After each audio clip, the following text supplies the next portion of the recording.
Doctor Ambedkar একজন প্রখ্যাত লেখক ছিলেন।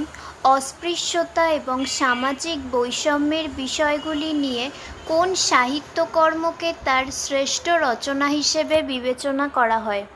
উত্তর: ডক্টর আম্বেদকরের শ্রেষ্ঠ রচনা হল জাতপাতের বিনাশ, যা হিন্দু ধর্মে বর্ণপ্রথার সমালোচনামূলক পরীক্ষা করে এবং এর বিনাশের আহ্বান জানায়। নেক্সট, ডক্টর আম্বেদকর ভারতীয় সংবিধানের প্রধান স্থপতি হিসেবে দায়িত্ব পালন করেছিলেন।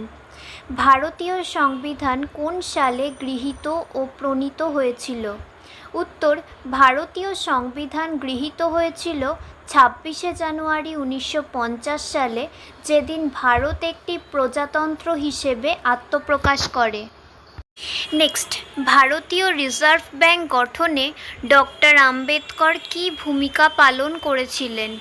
উত্তর: ডক্টর বি.আর. আম্বেদকরকে আরবিআই এর প্রথম অর্থ কমিশনের চেয়ারম্যান হিসেবে নিযুক্ত করা হয়েছিল এবং এর প্রতিষ্ঠায় গুরুত্বপূর্ণ ভূমিকা পালন করেছিলেন।